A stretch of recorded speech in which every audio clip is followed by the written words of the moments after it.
Почитувани, добар ден, ги следите вестите на Канал 8. Не се исполнија очекувањата на Советот на градоначалници од Источниот плански регион дека праскањето против комарците треба да биде на државен трошок. Исто така, државните органи нема да го усогласуваат заедничкото дејствување против инсектите, наместо како досега секоја општина посебно да си го организира третирањето. Општините од Источниот регион извисија во очекувањата да добијат поддршка од државата во спроведувањето на нивната законска активност за дезинсекција. Ниту пари, ниту координирање на акциите за да се изведуваат во приближно ист период не им понудија државните институции. Од Советот на градоначалници на регионот пред околу 1 месец беше оценето дека помала е ефикасноста ако праскањето се реализира како досега, поради што државата требало да поведе сметка и да се вклучи во координирано прскање, затоа што комарците не ги разбирале општинските граници и меѓи. Имаше и препорака до Министерството за здравство да се вклучи во акцијата, во која би партиципирале и општините, но одговорот што е добиен е негативен. Државата не го помага воопшто прскањето против комарци, туку секој од општините самостојно го тоа решава. Општина Кочани го има веќе завршено тендерот за прскање против комарци. Очекуваме веќе наредните недели, односно при крајот на месец април, да го извршиме првото теристичко и аеро. Имаме ние оваа година предвидено и прскање со авионот воздух, имаме и од земја како што ги имаме стандард. Поради немањето поддршка од државата, секоја општина во регионот сама за себе ќе го организира прскањето против комарците, без оглед што со тоа се намалува ефикасноста од употребените препарати. Според завршената тендерска постапка, општина Кочани годинава за целата акција ќе потроши над 24.000 евра, при што со прскањето од земја ќе се опфати површина од околу 1200 хектари во централното градско подрачје, во приградските населби и во дел од населените места во општината. Со авионското третирање пак, во план е да биде опфатена површина од 3400 хектари, пред се во градот и во низинскиот дел од општината. Со доделување на благодарници на одредени здравствени работници за особен придонес во здравството и со пригодна свеченост, одбележан Меѓународниот ден на здравјето 7 април. Се сумираат проектите што се реализираа изминативе и оние што треба да се реализираат во тековната година.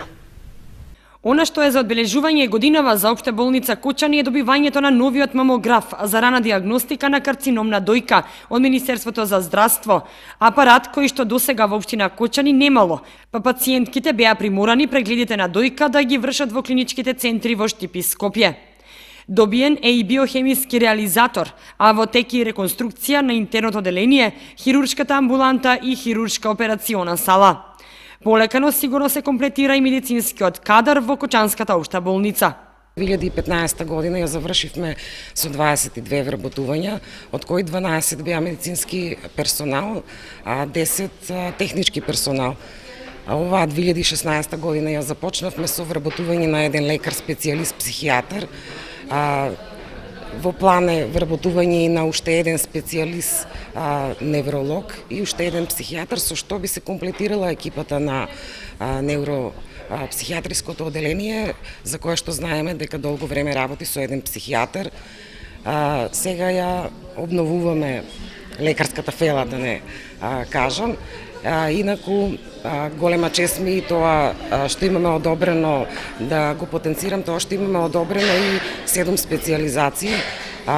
Хирургија, ќе ги набројам сите, хирургија, гинекологија, интерно, анестезија, физикална, орала и рентген. Во теке и трансформацијата на работниот однос на уште 8 волонтери, а во септември завршува и третиот циклус на трансформација на работен однос на вкупно 24 волонтерски договори во работен однос на неопределено време.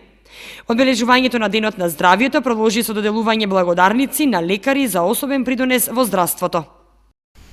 20 членови и активисти на општинската организација на СДСМ од Кочани организирано во своите простории доброволно даруваа крв. Акцијата се реализираше во соработка со Црвениот крст од Кочани и Институтот за трансфузиона медицина од Скопје. Одличен интерес покажаа членовите и активистите на општинската организација на СДСМ од Кочани на акцијата за дарување крв што се одржа во нивните партиски простории. Ваквиот хуман гест на социјалдемократите не е прв пат, односно најмалку еднаш годишно тие се вклучуваат во активностите за помош на други луѓе. Овој пат 20 повеќекратни крводарители и неколкумина помлади кои учествуваа за прв пат се одзваа на повикот, што придонесе за успешно спроведување на акцијата. Денес е 7 април, денот на здравството. По тој повод Општинската организација на Социјалдемократскиот сојуз од Кочани организира крводарителска акција. Еве сега веќе е 13 часот, одзивот до овој период е задоволителни мерки. Се надеваме дека до акцијата трае до 16 часот, се надеваме дека ќе биде уште поголем, бидејќи во Социјалдемократскиот сојуз постојат многу хумани луѓе. Вакви хуманитарни акции во овие простори се организираат 2 до 3 пати годишно. Меѓутоа, продолжуваме и понатаму и со други хуманитарни акции, ова е крводарителска, имаме собирање налишта, имаме и други акции. Во реализирањето на акцијата се вклучи и медицинска екипа од Институтот за трансфузиона медицина од Скопје, а собраните единици крв ќе бидат наменети за пациентите кои се лекуваат на повеќе клиники. Крводарителската акција во просториите на СДСМ е дел од годишниот план на Црвениот крст од Кочани, кој вообичаено годишно организира 20 редовни и 1 до 2 вонредни дарувања.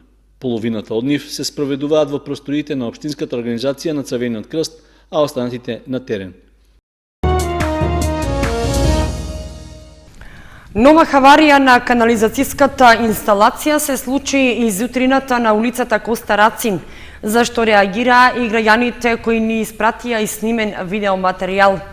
Најверојатно поради пукање на една од цевките на горниот дел од оваа улица, огромна количина отпадна вода и фекалии се излеале по коловозот. Тоа предизвика поплавување до потегот кај крстосницата со улицата Раде Кратовче, при што истекувањето траеше подолг период. Освен смрдејата што се почувствувала во целата населба, излеаната отпадна вода со темно кафејава боја им создаде и проблеми во преминувањето на улицата на граѓаните, при одењето и враќањето од пазар. Според информациите, надлежните во комуналното предпријатие веднаш биле известени за дефектот, но поради слична хаварија на друга локација не биле во можност веднаш да интервенираат.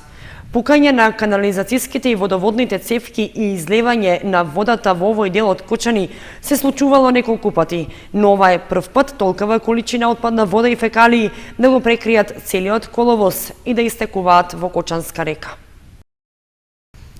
Со изложба на традиционални ромски јадења, носи и стари занаати, ромите во Кочани го одбележаа Меѓународниот ден на ромите 8 април. Во градскиот парк организираа саем преку кој што беше представена ромската традиција и култура. За одбележување на денот на ромите со своји активности се пријавија 3 невладини организации: Авена, Светла иднина и Еднакви за сите од Кочани. Авена ги посети децата од градинките каде што се реализира проектот Инклузија на деца роми и организираше фудбалски надпревари со деца роми и македонци од 3 основни училишта. Невладината Еднакви за сите организираше празничен коктел за денот на ромите и презентација на историјата на ромите од страна на поетот Сабри Демиров. Невладината организација Светла иднина пак организираше саем на традиционални ромски носии, јадења и занаети, преку кои ја представуваат ромската традиција и култура. Имаме изложба на традиционална ромска храна, носи и традиционални занаети. Добро е нели сите да видат кој е начинот на живење на ромскиот народ, односно кои се нивните традиционални јадења, кои се нивните занаети со кои што тие обстојувале во текот на целата нивна миграција додека да стигнат нели до нивното основно живеалиште. Од старите занаети беа представени занаетот на изработка на јажиња и плетење кошнички. Јажарството е еден стар занает за кој што можеме да кажеме дека е веќе во исчезнување, во изумирање. Во Источна Македонија во овој момент, според моето знаење, според моето искуство, има 2 или 3 семејства кои се занимаваат со јажарство. Овие се врби ракита, се вика. Па по реката одеме, береме прачички и работат. Тоа мој занает. Ние сега сме облечени во во шалвари, порано биле облечени невестите. Па денеска имаме зелник со спанак и урда, имаме со компири, сарми, тава со копани, од нашите прадедовци и прабаби, они са тоа правиле на тај ден. Се собираа по дома, се славеше. Меѓународниот ден на ромите се одбележува со цел да потсети на повеќе децениската борба за подобар и подостоинствен живот на оваа група луѓе. Одбележувањето на денот продолжува и во текот на утрешниот ден. Проблемот со нискиот рандман на белиот ориз останува и понатаму кај земјоделците производители на ориз. Професор доктор Добре Андов советува, ако од било кои причини се задоцни со сеидбата, во тој случај да се одбираат сорти кои што имаат пократка вегетација. Субвенциите што ги земаат земјоделците треба да ги користат за набавка на репроматеријали, пропишани количини на ѓубрива, пропишани и регистрирани хербициди и семенски материјал за на крајот да добијат подобри приноси. Ако не се јават многу ниски температури за време на цветањето и созревањето на оризот, би требало и годинава да имаме добри приноси, рече доктор Добре Андов и додава дека и претходните години често пати како проблем се јавува нискиот рандман. Значи, негде просечно околу 50% е бел ориз, останатото се други, како што се оризовите треци, плевата, љушпата и скршениот ориз. Значи, што повисок рандман, значи повисок принос на бел ориз, односно повеќе пари за самиот земјоделец. Значи, покрај стремежот на самиот земјоделец да направи високо производство на арпа, која се добива при жетвата, треба да има и повисок рандман. Рандманот е едно својство кај оризот кој зависи од многу фактори кои тоа треба да го знаат земјоделците. Значи, зависи, реков на почетокот, од климатските услови, зависи од сортата, зависи од агротехниката, значи од примената на ѓубривата со превисоки дози на азотни ѓубрива и еднострано ѓубрење само со азотни ѓубрива доведува до кршливост на оризот и има помали приноси на бел ориз, односно рандман. Исто така, рандманот го определува и самата сорта, додава доктор Андов, односно кај сортите кои што имаат подолга вегетација, тогаш ризикот со задоцнување е можен и може да се добие оризова арпа која што има помал рандман. Затоа Андов препорачува, доколку од било кои причини се задоцни со сеидбата, земјоделците да одбираат сорти со пократка вегетација за да не се одрази на приносот на бел ориз.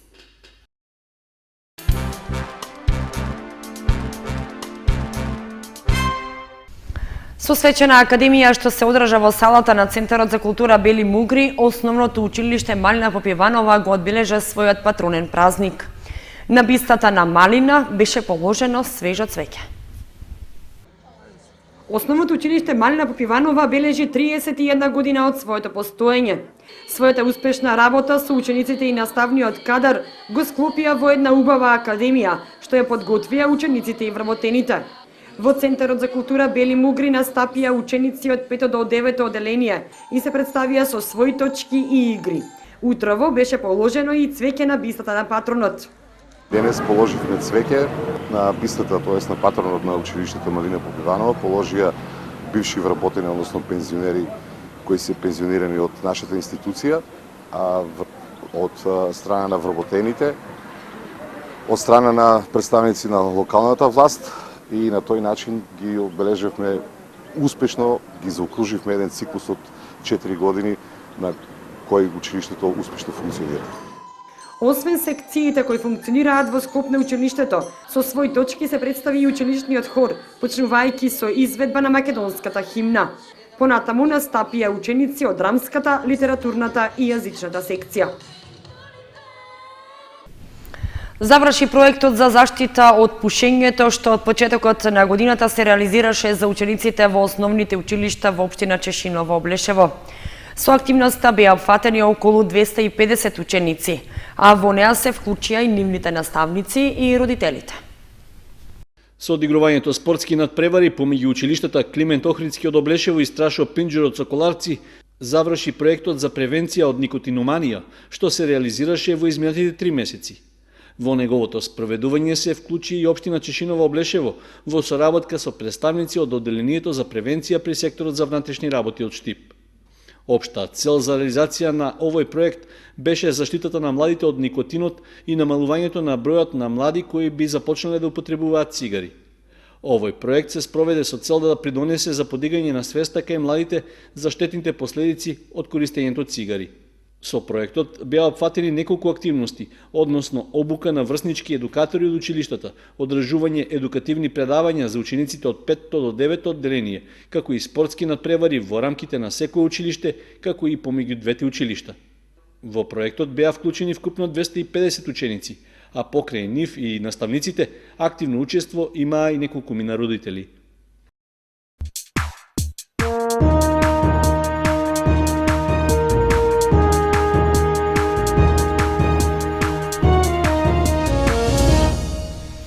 Следува информацијата од спортот. Кошаркарската екипа на Средното општинско училиште Лјупчо Сантов е победник на регионалните надпревари што се одиграа деновиве. Таа ќе го представува регионот во финалните надпревари што ќе се играат во Куманово. Одличен успех постигна машката кошаркарска екипа од Средното општинско училиште Лјупчо Сантов од Кочани на регионалните надпревари што се одиграа во Свети Николе. Во полуфиналните надпревари, освен нашите средношколци, играа и екипите од средните училишта од Велес, Крива Паланка и Струмица. Во првото полуфинале, кошаркарите од Кочани се сретнаа со своите врсници од средното училиште Ѓорче Петров од Крива Паланка и ги совладаа со 62:47, со што обезбедија учество во финалето. Во вториот полуфинален надпревар играа екипите од средните училишта Јовче Тесличков од Велес и Јане Сандански од Струмица, при што подобри беа велешани и славеа победа од 54:50. Со тоа се квалификуваа за финалниот надпревар, во кој не се покажаа како равноправен противник за екипата од Кочани. Нашите кошаркари ги победија со истата разлика од 15 коша како во претходното полуфинале, но со резултат 55:40, со што станаа и победници на регионот. Со тоа, екипата на Лјупчо Сантов се стекна со право да учествува на финалните надпревари на средните училишта од државата, што ќе се играат во Куманово. Освен екипата од Кочани, ќе учествуваат и победниците од другите региони, односно училишните екипи од Кавадарци, Струга, Куманово и 2 од Скопје.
Вестите на Канал 8 завршија. Ви благодариме што бевте со нас. Следете ни на нашата веб страница kanal8.mk. Довидување.